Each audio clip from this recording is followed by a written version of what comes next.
Bayangkan Anda sedang duduk santai sambil menyeruput kopi, lalu mendengar kabar yang bikin heboh, tidak hanya di Indonesia tapi juga di negara tetangga seperti Malaysia. Seorang Menteri Keuangan Indonesia yang baru saja dilantik, Yudi Sadewa, melakukan langkah yang benar-benar di luar dugaan. Keputusan ini bukan hanya sekadar kebijakan ekonomi biasa, tetapi juga strategi yang bisa mengubah peta kekuatan ekonomi kawasan ASEAN. Bahkan, beberapa analis ekonomi Malaysia sampai terkejut dan mulai menghitung ulang posisi mereka dalam persaingan dengan Indonesia. Ini bukan sekadar cerita tentang angka-angka, melainkan tentang keberanian, strategi, dan arah baru perekonomian Indonesia yang membuat dunia mulai melirik lebih serius. Selama 2 dekade terakhir, hubungan ekonomi Indonesia dan Malaysia selalu menarik untuk diamati. Kedua negara ini seringkali dibandingkan, baik dari segi pertumbuhan ekonomi, struktur fiskal, maupun stabilitas politik. Malaysia selama ini dianggap sedikit lebih maju dalam hal pendapatan per kapita dan infrastruktur. Namun, Indonesia memiliki keunggulan dalam jumlah penduduk yang besar, sumber daya alam yang melimpah, dan pasar domestik yang masif. Pertarungan ini ibarat adu strategi dua pemain catur yang memiliki gaya permainan berbeda, di mana hasil akhirnya ditentukan oleh langkah yang paling cerdas dan berani. Pada periode 2004 hingga 2024, pertumbuhan ekonomi Indonesia menunjukkan tren yang mengesankan. Rata-rata pertumbuhan produk domestik bruto Indonesia sedikit lebih tinggi dibandingkan Malaysia. Hal ini menjadi bukti bahwa Indonesia bukan lagi sekadar raksasa yang sedang tidur, tetapi sudah mulai bangkit dan bergerak dengan cepat. Faktor penting yang mendukung hal ini adalah stabilitas fiskal yang relatif lebih terjaga. Utang pemerintah Indonesia masih berada di kisaran aman, sekitar 40% dari produk domestik bruto, jauh lebih rendah dibandingkan Malaysia yang mencapai 65 hingga 66%. Angka ini menunjukkan pengelolaan fiskal Indonesia yang lebih hati-hati dan berkelanjutan. Banyak pihak yang melihat perbedaan ini sebagai tanda pergeseran kekuatan ekonomi di Asia Tenggara. Malaysia yang dulunya sering menjadi acuan dan pembanding utama kini mulai merasa terdesak dengan laju pertumbuhan Indonesia. Pemerintah Malaysia harus bekerja keras untuk mempertahankan posisinya, sementara Indonesia terus memperkuat fondasi ekonominya. Persaingan sehat ini sebenarnya menguntungkan kedua pihak, karena memacu inovasi dan kebijakan yang lebih progresif di kawasan. Namun, dalam beberapa tahun terakhir, keunggulan Indonesia semakin terasa jelas, terutama dalam hal pasar domestik dan kemampuan bertahan menghadapi krisis global.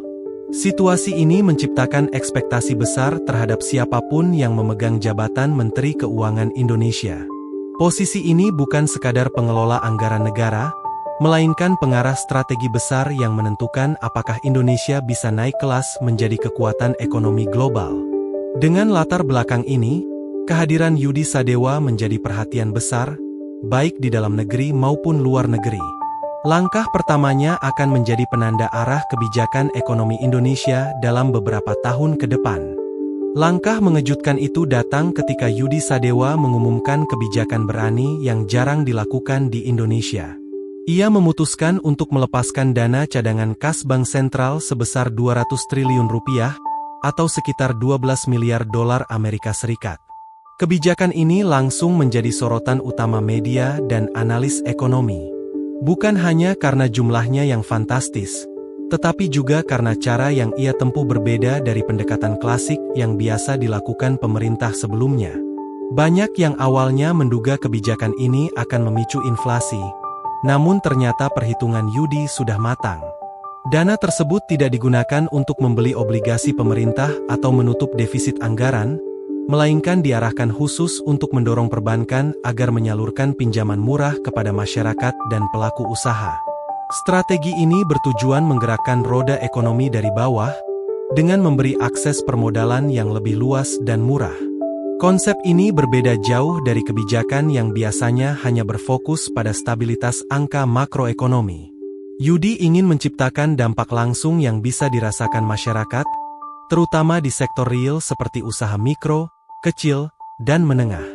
Yang membuat kebijakan ini semakin menarik adalah fakta bahwa dana tersebut bukanlah uang baru yang dicetak, melainkan uang lama yang selama ini hanya mengendap di bank sentral. Dengan kata lain, langkah ini tidak menambah beban utang ataupun risiko inflasi tinggi. Yudi menjelaskan bahwa selama ini banyak likuiditas yang terjebak dan tidak bergerak, sehingga ekonomi tidak bisa berkembang optimal. Dengan membebaskan dana ini, ia menciptakan efek percepatan tanpa harus mengorbankan stabilitas moneter. Reaksi dari berbagai pihak pun beragam. Di dalam negeri, banyak pelaku usaha yang menyambut baik kebijakan ini karena melihat peluang untuk mendapatkan pinjaman dengan bunga lebih rendah. Namun, di Malaysia dan beberapa negara tetangga, muncul kekhawatiran bahwa kebijakan ini akan mempercepat pertumbuhan Indonesia sehingga memperlebar jarak ekonomi dengan negara lain. Beberapa ekonom Malaysia bahkan menyebut langkah ini sebagai game changer yang bisa mengubah peta persaingan ekonomi kawasan. Jika dilihat dari perspektif geopolitik, langkah Yudi Sadewa tidak hanya berdampak pada perekonomian domestik, tetapi juga pada posisi Indonesia di kancah internasional. Dunia saat ini bergerak menuju sistem multipolar, di mana tidak ada satu negara yang benar-benar mendominasi, melainkan kekuatan tersebar di berbagai pusat. Indonesia, dengan jumlah penduduk yang besar dan pasar domestik yang kuat, memiliki peluang besar untuk menjadi salah satu pusat kekuatan tersebut, khususnya di kawasan ASEAN. Malaysia, di sisi lain, sedang menghadapi tantangan demografis yang cukup serius. Tingkat fertilitas di Malaysia terus menurun dari angka 2,1 anak per pasangan pada tahun 2010 menjadi hanya 1,7 pada tahun 2023. Penurunan ini mirip dengan fenomena yang dialami Jepang beberapa dekade lalu, yang menyebabkan krisis populasi dan penurunan jumlah tenaga kerja produktif. Jika masalah ini tidak segera diatasi, pertumbuhan ekonomi Malaysia akan semakin melambat karena berkurangnya tenaga kerja dan meningkatnya beban sosial. Langkah Yudi Sadewa melepaskan dana cadangan bank sentral ini memperkuat citra Indonesia sebagai negara yang berani mengambil risiko terukur demi pertumbuhan. Dunia melihat Indonesia bukan lagi sebagai negara berkembang yang hanya mengikuti tren global, tetapi sebagai pemain aktif yang menentukan arah kebijakan regional. Hal ini tentu memiliki implikasi besar dalam hubungan bilateral dan kerjasama multilateral di masa depan. Bagi Indonesia, dampak langsung dari kebijakan ini adalah meningkatnya likuiditas di sektor perbankan. Dengan biaya pinjaman yang lebih rendah, pelaku usaha kecil dan menengah memiliki peluang lebih besar untuk berkembang. Sektor konsumsi juga diperkirakan akan tumbuh lebih cepat, menciptakan efek berganda pada perekonomian nasional. Jika strategi ini berhasil, Indonesia bisa mencapai pertumbuhan ekonomi yang lebih tinggi dari proyeksi awal, bahkan di tengah ketidakpastian global. Di level regional, keberhasilan Indonesia akan mendorong perubahan dinamika ekonomi ASEAN. Negara-negara tetangga seperti Malaysia, Thailand, dan Filipina akan terdorong untuk mengevaluasi kembali kebijakan mereka agar tidak tertinggal. Persaingan ini sebenarnya sehat, karena menciptakan iklim inovasi dan kerjasama yang lebih erat di kawasan. Namun, bagi Malaysia, situasi ini bisa menjadi tantangan besar, terutama dengan masalah demografi yang sedang mereka hadapi. Dunia internasional juga mulai memperhatikan Indonesia dengan lebih serius. Investor global melihat potensi pertumbuhan yang besar, terutama dengan kebijakan pemerintah yang semakin proaktif. Jika Indonesia mampu menjaga stabilitas politik dan hukum, arus investasi asing bisa meningkat tajam dalam beberapa tahun ke depan. Hal ini akan memperkuat posisi Indonesia sebagai salah satu pusat pertumbuhan ekonomi dunia.